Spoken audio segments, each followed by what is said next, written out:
Hey, what's going on, everybody? Nate here, just getting all the announcements out of the way in the beginning before we jump into the interview that I did today. I want to give a huge shout out to Andrew Luther, Jeffrey Rasala, and John Beliles. John was a Patreon in the past, but he is now a Patreon again, so canceled in the past, and now he is started up again. So thank you to you three for joining the podcast's Patreon. And for full disclosure, today is the 28th of June. You have 2 more days to get entered into the drawing for the Propel Jump Queue. I will be giving that away to one of the lucky patrons, as well as a couple of McDermott packs and a Jeanette Lee signed cue ball. So I will be giving all of those prizes away very early in July, and the 30th of June is the cutoff for being able to get entered into that drawing. So if you would like a chance at one of those great prizes or all of those great prizes, please join the Patreon in the next few days, or you will unfortunately miss out. You can do so at patreon.com/queueitup. You could also just check out the description of this video to find all of the links so that you could get over there and get signed up if you would like to. And if you're wondering where a lot of that money goes, we are trying to improve the show using them. So I actually currently I have a dynamic mic, and I have had some complaints in the past with things in the background that are distracting, whether it's, the AC turning on or, clicking from the mouse or clicking from the keyboard. And I've had enough people reach out that that is an annoyance and distracting that I am going to get myself a new microphone with the Patreon money this month. So this is actually going towards making the show better. So hopefully, I have Amazon Prime, so I guess hopefully I'll have it in the next few days. But by, let's say, Friday of this week, I should be having much better audio. So please reach out to the podcast if you have any suggestions on other ways to make the show better. And of course, we are always looking to make the show better outside of the interviews and stuff like that. So please feel free to reach out with any suggestions that you have. The Patreon support is what allows a lot of that stuff to happen. So thank you very much to those who are supporting the future of the show, and for those who will potentially become part of that group as well. And I guess with that out of the way, that's all the announcements I had in the beginning. So let's jump right into this interview with Mike from Omega Billiards. I'm a real deal. I'll shoot your liver out and hand it to you.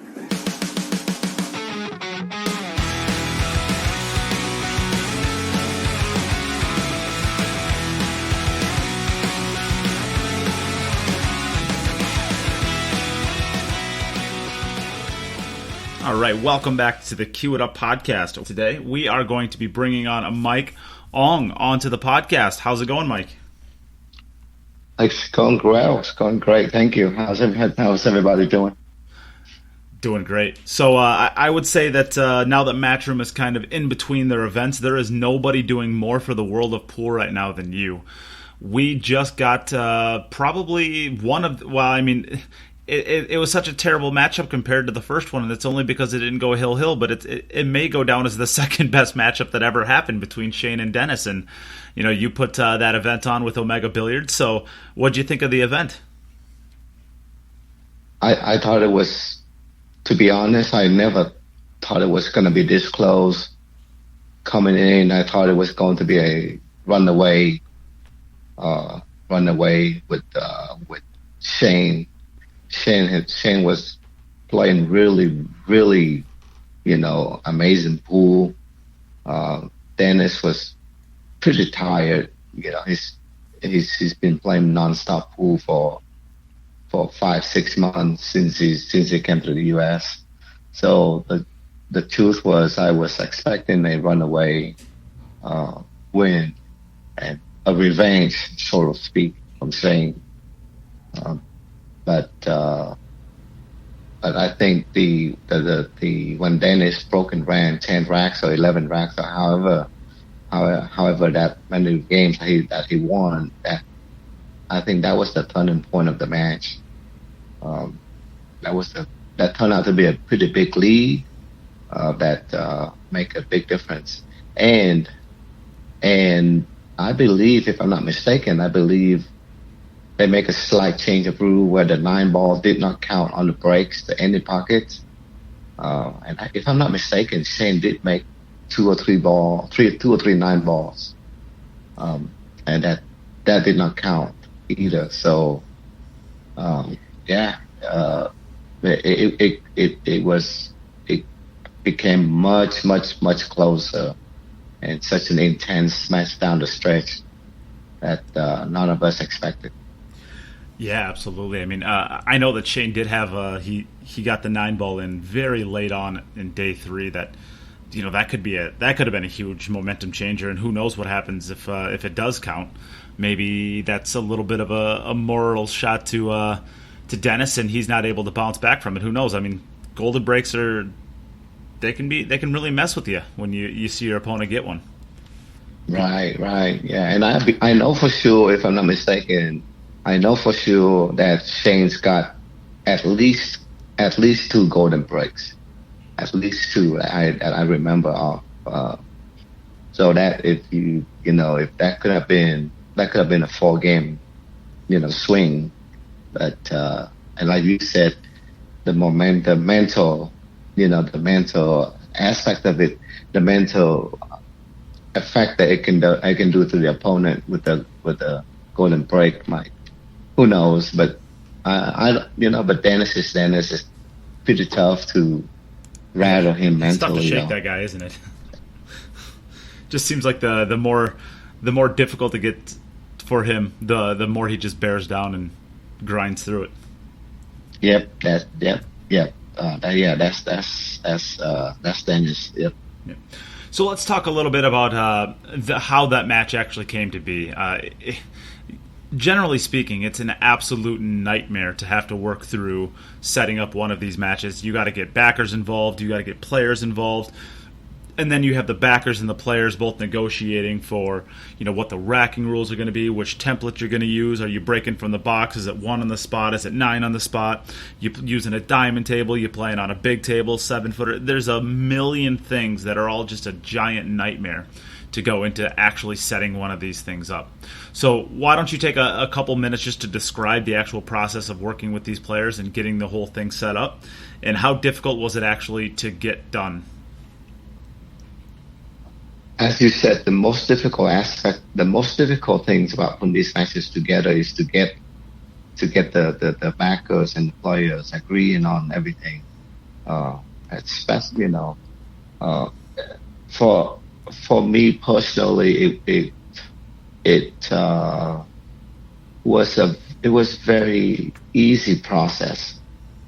Fortunately, all the backers were very easy to work with. For me personally, I know most of them personally, so it's really easy. There's very little argument, very little back and forth. Really, and the players know, the backers know that it's with the money being posted, it's pretty easy for all of us. Working the same thing with the players too. They know that, look, all I want is to make a game where it's going to be competitive, going to be close. That they neither side will get everything that they wanted. It has to be a give and take. So it's for us personally, it was pretty easy. But I can tell you, typically the process of putting those matches together can be a nightmare. It can take months sometimes to get them done. For us, the first match took a little longer, but the rematch was really, really easy. Yeah, and speaking of taking months, I've seen it take years, and the only reason I say that is because I saw a post today that said Dennis had said, "Get me Alex. I'm ready for a one pocket matchup." And how long have we been waiting for Alex versus Dennis in one pocket?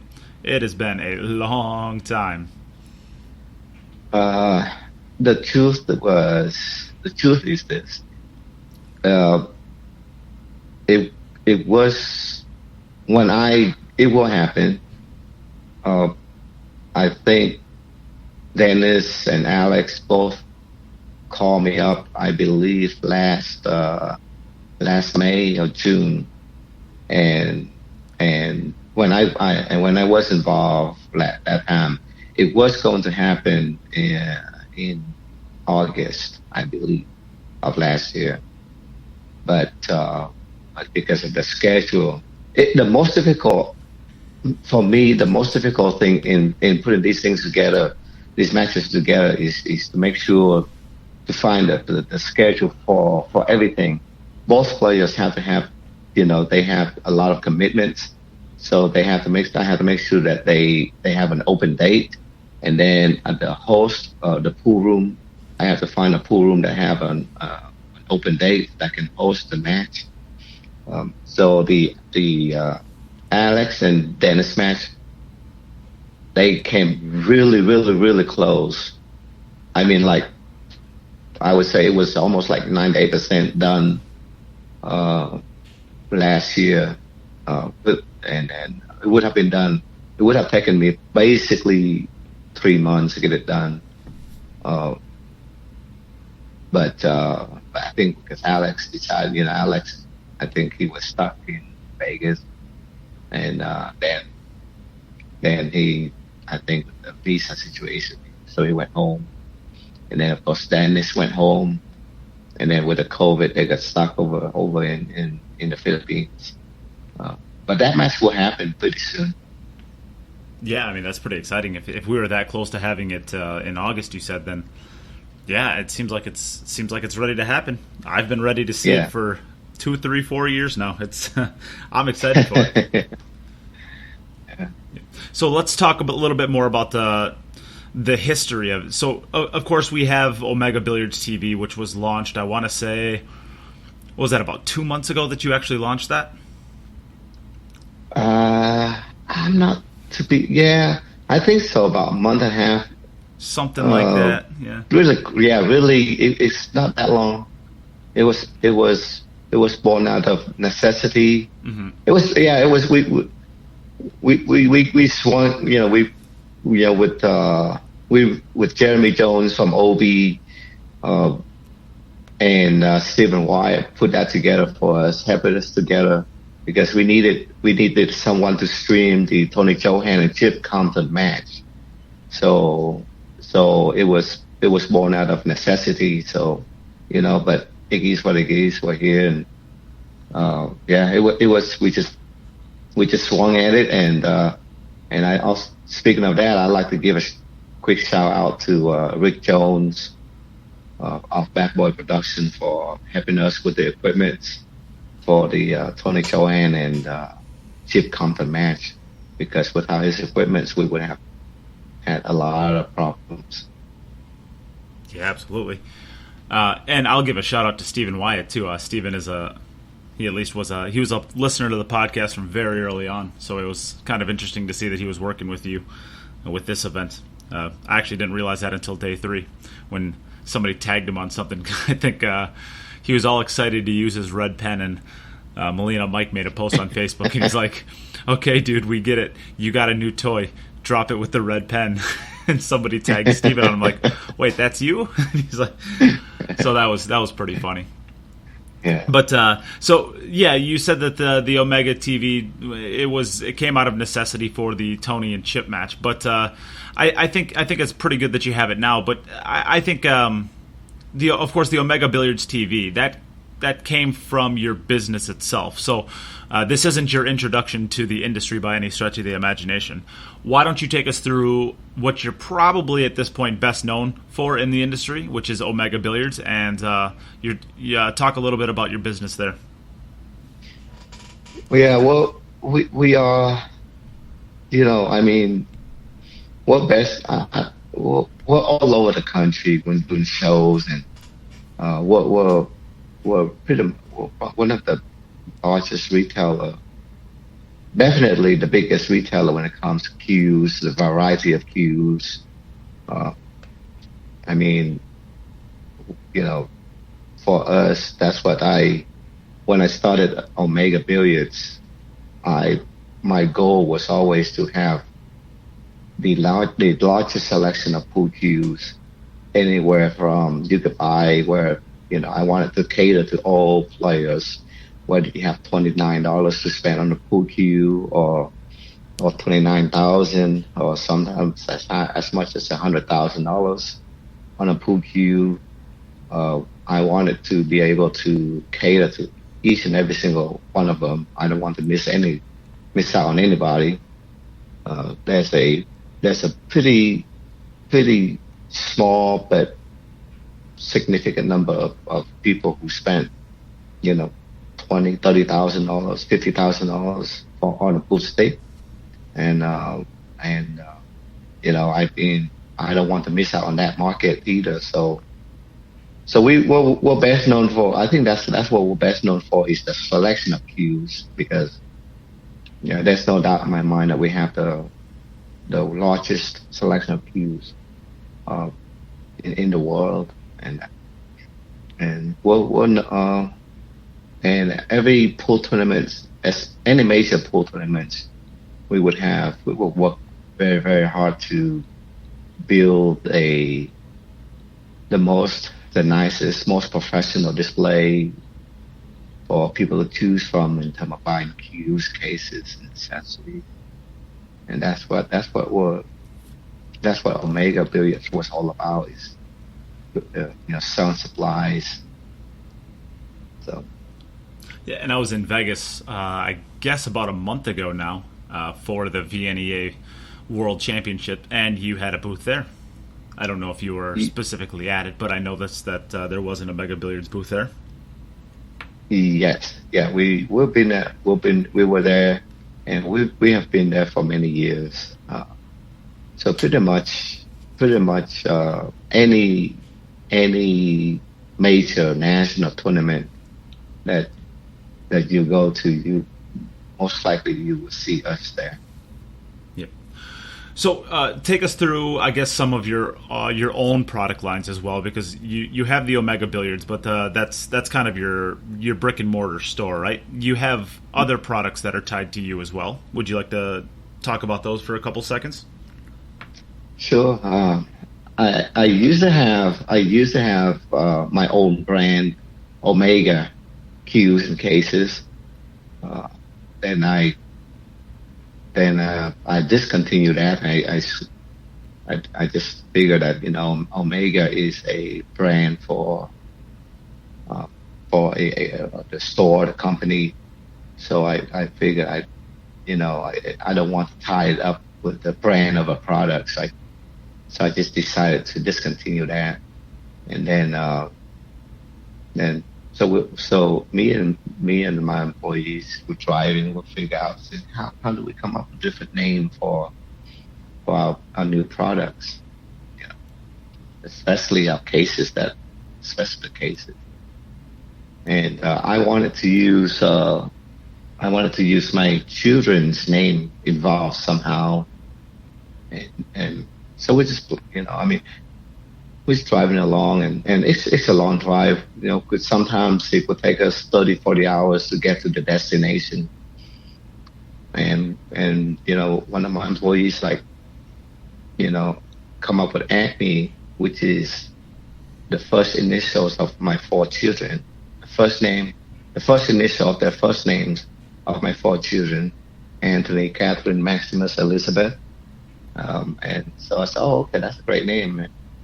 So that actually, that and Maze, but I believe there was a cue maker that was making Maze jump break or something like that. So, but yeah, Acme. So that was how Acme was born. That's my product on our. Then we trademarked that name, and that's how the cases became. We switch over, instead of Omega cases, we switch over to Acme cases. Well, I actually never knew that. That's pretty awesome. In fact, very few people know that, to be honest. Yeah, very few people now. Everybody knows. But I was going to say, now there's going to be a lot more. my two employees in the van with us, they know that, and just the people that are really, really, really close to me that know that. But I think it's time to let people, the world know that that's how that name Acme come up. I just assumed you were like a big Looney Tunes fan or something like that. I think they had like Acme stuff in those cartoons, right? Yeah, no. To be honest, I had absolutely no idea. I've heard, I did not come to the U.S. Until like in the probably mid '87, and before that I was in a refugee camp for many years, so I was never exposed to TVs or anything like that. So I didn't know anything about cartoon. The only cartoon that I remember I fell in love with when I first came to America was Tom and Jerry. And that was my favorite one growing up too. Yeah, but yeah, I didn't know anything about like the coyote, and I even now people say stuff like that, and I have absolutely, I still have absolutely no clue what they're talking about. Yeah, but yeah. So you said you were in a refugee camp. Is that something you want to expand upon? I mean, it sounds like a pretty interesting story. Yeah. So basically, my parents, so in Vietnam, when back in the days, my whole family were on the U.S. government side. So after the war was lost, and pretty much there's nothing you can do. I mean, if I wanted, if my parents or my older brother, sister, if they wanted to just to travel, let's just say they want to get out of outside the city, they need permission. We were not allowed to go to college. My older brother was an extremely intelligent man, and very, very intelligent, and he was never allowed. He would never had a chance to go to college. None of us would be allowed to have any jobs. So my parents one day just decided to put me on the boat. Just get on a boat and just say, I didn't even know, to be honest, because I was too young back then. But yeah, they just grabbed me and put me on a boat, and boom, out the ocean we went. So did you end up in the U.S. or did you end up in Guam? I ended up in the Philippines. The Philippines, okay. Yeah. And so then I lived in the Philippines in the refugee camp in the Philippines for several years. And how old were you, do you think, at this age? I think I was 11 or 12. I'm not so sure.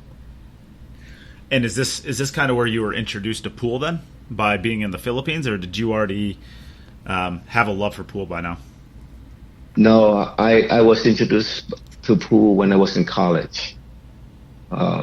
In the recreation room, they have a bunch of pool tables, and a friend of mine was a real good pool player, and I would watch him play, and I was like, I fell in love with it because of how easy it was to gamble at pool. It's very easy to do that. Yeah. So that's how I was involved. That's how my interest in pool. That's how I came. That's what happened, because it was really easy to gamble in pool back then. Got you.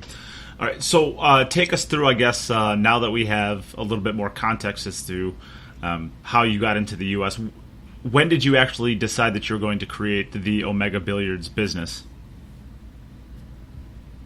It was in, I think in 2003 or maybe 2002. So before that, uh, I was working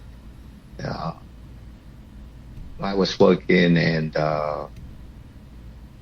I kind of like, I had, when I moved to Texas and I had two pool cues with me, and I one night, the bar owner, he needed a pool cue, so I loaned him one of mine, and he ended up buying that cue, and I think I made like $20 out of that. So like a week later, I said, let me buy another cue because I like to have two cues. And then so I bought another cue, and then and somebody else in the bar wanted to buy that cue, and I said, okay, you can have it. Made a few bucks, and then I bought another one, and then I sold it and make a few bucks, and I think that's when I was like, you know what, this is it. This is meant to be, and so I decided, you know what, I think I'm gonna be serious about it, and that's when I decided to go into the business. But when I decided to go to business for pool, I knew I needed to learn. So I met Joe Salazar in Abilene, Texas, and I've heard of him. He was definitely the best, and he is still the best. Yeah, and I wanted to learn from him, and about the business side of it. And so I think I approached him and said, "Hey Joe, let me work for you for free. All I need is a place to stay, and just whether I can sleep on the floor or whatever. Just I pay my own way, I pay my own food. I just help you out, whatever. I told him I just want to learn from you, and for a few years." He declined, obviously, because he wouldn't know me. I wouldn't allow me either, because I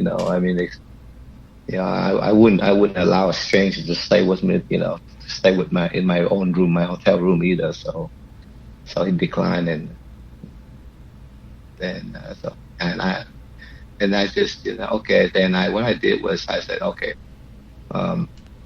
I just search up any tournaments, any pool tournaments or stuff like that, and any events I could, and I just just took a chance and just travel, just go out there and display stuff. And I didn't have much, a few cases, I think maybe a cue or two. That's it. I mean, enough to just barely enough to have a small table. That's how, and that's it. But any money I made, it just go back into it. But yeah, that's how Omega started. I think it started in 2003. About 2003, I think, or maybe 2002. I don't remember. And now it's grown into being one of, if not the biggest pool distribution company in the world. Pretty good success story. It has been a very enjoyable, fun journey so far.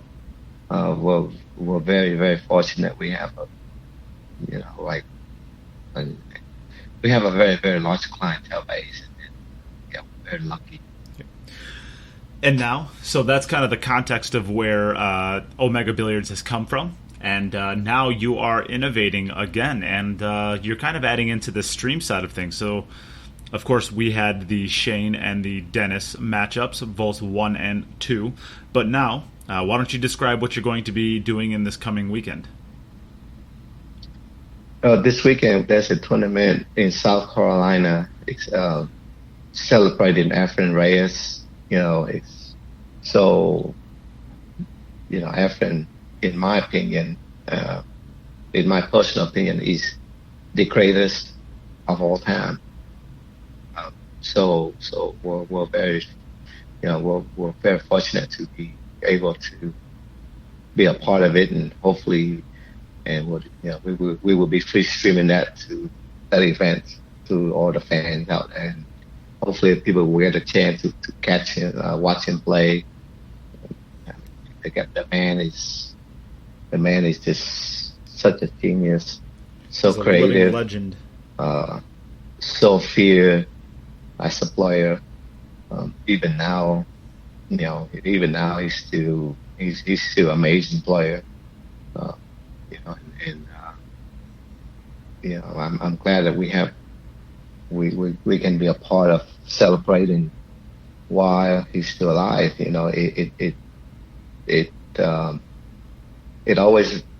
I always wonder, why do we wait until people pass away and then we celebrate their lives?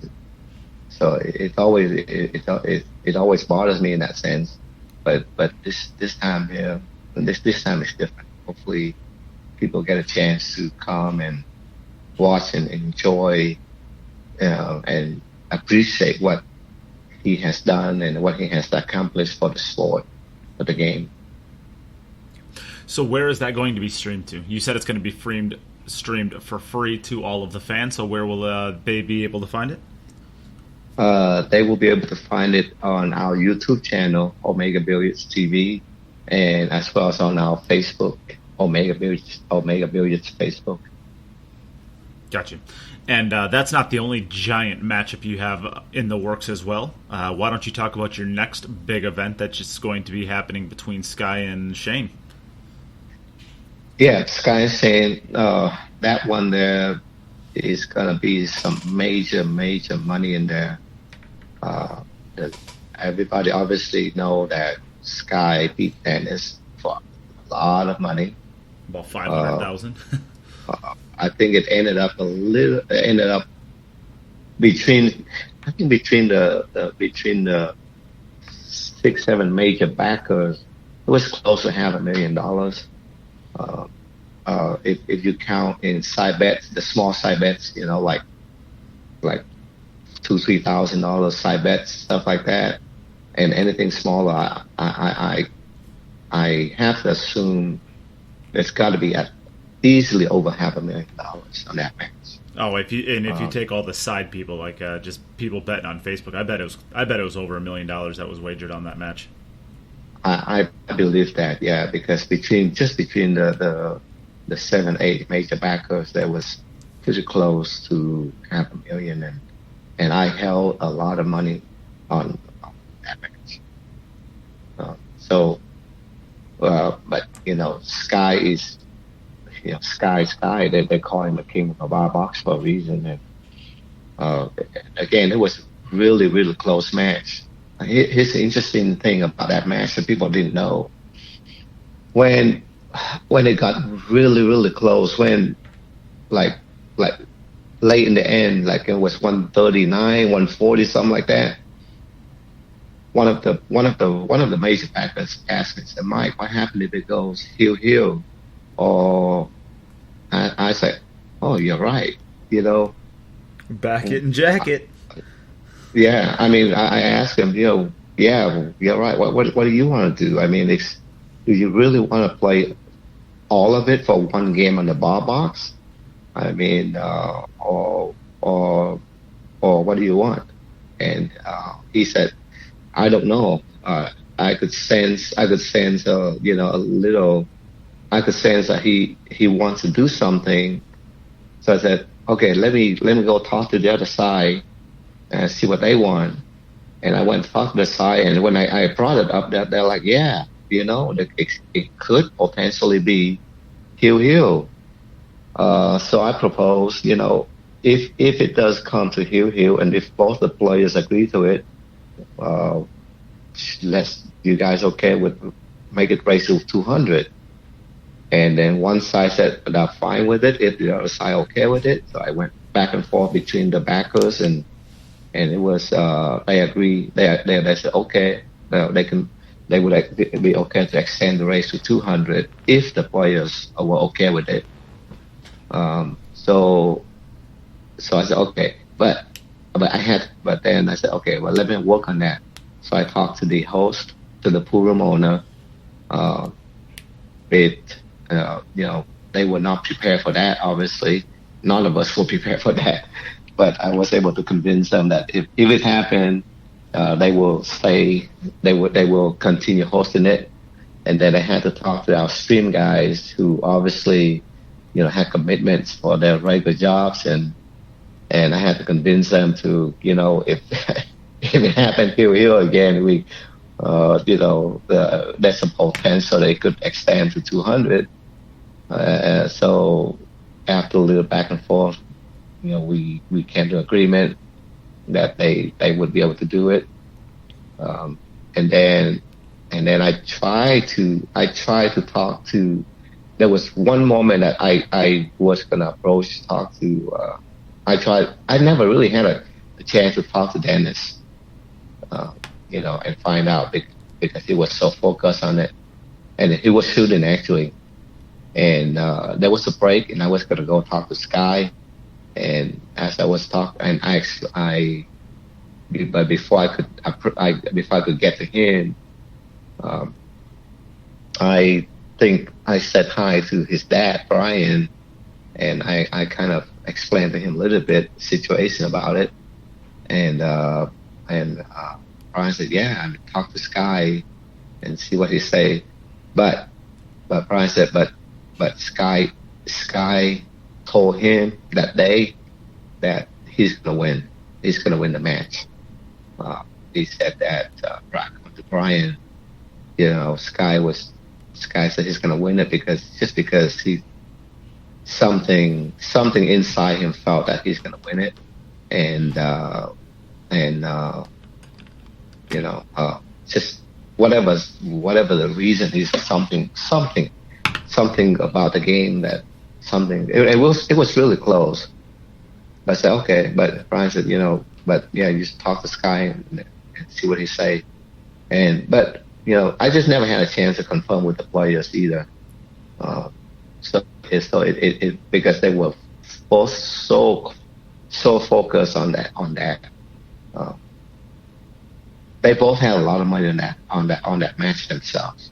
Both of them had a lot of money in that match, and that's the first time that both players that I ever been involved with have that much amount of money. It's quite a large amount involved in betting on themselves.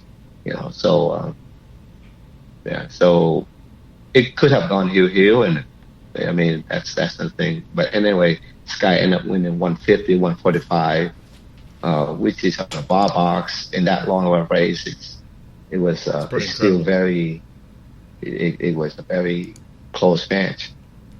And then so after the match, I interviewed Sky, and I think Shane was. The rumor was saying something on social media that he wants next. So Sky, okay. Sky said Shane's next, and here we are, Shane and Sky. I think I know that Sky's biggest backer is committed, is back in, and he's good for he's easily good for at least 150, just from him alone. So there's the other backer. I haven't talked to him yet, but if he's in, he's probably easily good for 100.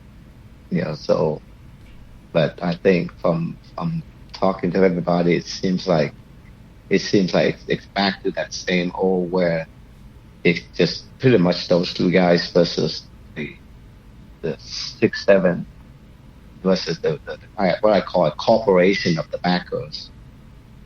So hopefully, but I think right now we've got about, I would say we've got at least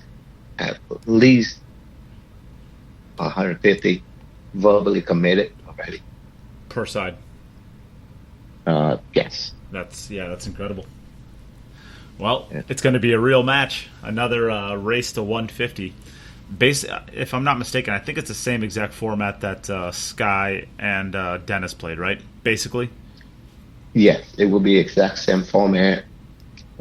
Basically, yeah, but it's the only this time we're gonna have it at Neight Billiards in Tulsa, Oklahoma. Uh, so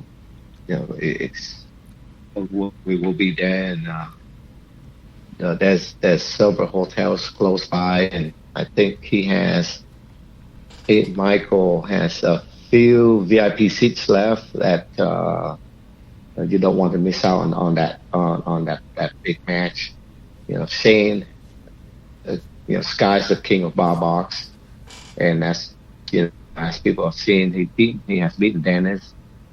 But Shane is Shane. What can I say? Shane is Shane, and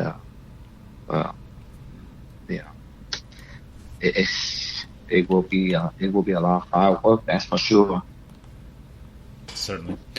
So, I think that's a pretty good description of the Shane and Sky. Do you have the dates for that off the top of your head?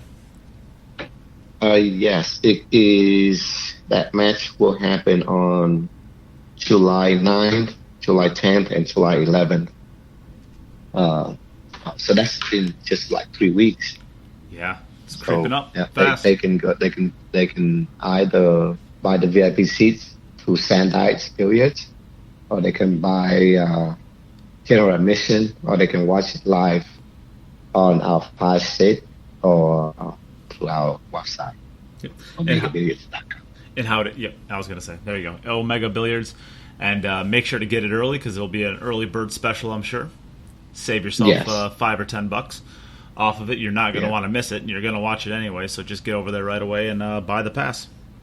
Yeah, and to all of our repeat, our previous customers, we really appreciate all of you guys. And but keep checking your emails. Sometimes this week we'll do something real special for you guys. Yeah. And then, so the last thing I wanted to talk about real quickly is the collaborations that you're working with the industry. If your head's under a rock and you didn't watch any of the Shane and Dennis, you incorporated stats for the first time. That was like a super cool thing. You guys had stats of every single shot that the players took. You had a bunch of different things you were recording.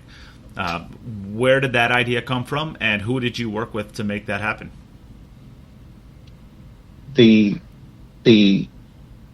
how when you watch I remember when the New England Patriots playing Atlanta Falcons in the Super Bowl, the stats, the percentage of winning keep changing back and forth. But at one point, Atlanta was 99.7% favored to win the game. I believe they were leading 21 points or something like that in the fourth quarter. And obviously, New England came back miraculously and won that. So we always wanted to introduce the stats, and we always wanted to introduce the betting. Oh yeah. As far as what's your chances? Yeah, for people to look and bet on. Because I don't know. Like I mentioned earlier, I was attracted to the game because of the gambling of it.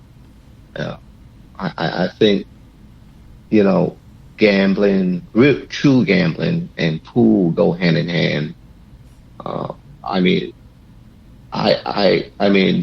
there's only one person. When there's only one pool player that I know of who doesn't gamble in pool ever in his life. There's only one person, and everybody else, whether we gamble for table time, for a drink, for $5 or $50,000 or maybe $100,000, all of us gamble in pools one way or another. And so we want to introduce, for us, we believe that true gambling and pool, it goes hand in hand. It is what it is, So we want, but to to grow that part, we need stats. We need live updates, and Phil, my Omega TV partner, worked very hard with Isaac of Digital Pool, which and they have developed these things for us, these apps for us, and and pretty much all we have to do is just sit there and just plugging in every ball, So we have Arthur sitting there and just plugging in every ball, every shot, whatever that he sees, just plug it in, and then the apps, the computer that Isaac developed from Digital Pool, the computer just kind of calculate and give out stats for us. Gotcha. All right. Well, I guess that pretty much has everything that I wanted to get out of the way. I wanted to give people the story of you, as well as how you got to the point where you're putting on all these incredible matches. Basically, there's been 3 huge matches that you've put on, 2 that have already happened and 1 more that's coming up. And like you said, there's a couple more that are potentially in the works. So I'm pretty excited for this next matchup, and I want to thank you very much as somebody who promotes the game for giving us something to talk about. It's been an absolute pleasure to watch your events. I'm happy to support them, and everybody else out there who frequents the podcast, get over there and get yourself a pass for these things in the future. It's some of the best matchups you're going to be able to see, and there's a lot of work going into these streams. It's not just pointing a camera at a TV or at a table and letting them go at it. There's a lot of work that goes into these. So thank you, Mike, for putting these things on and giving us something to really frequent and sweat. Yeah, thank you, Nate, for having me on the podcast, and thank you to the fans, and just stay tuned. We're not nowhere close to where we want to be, and hopefully we'll inject a lot more money into the game, through the sport, and hopefully we all grow and the fans win and we all win. Yeah, absolutely. Well said. Well, thank you again for joining, and hopefully we'll have you on again sometime in the future to talk about the next things that you're doing to revolutionize the game. All right. Thank you, Nate, and have a good day, everybody. Have a good day out there. Yep. All right. Thanks, Mike. Thanks. Bye-bye.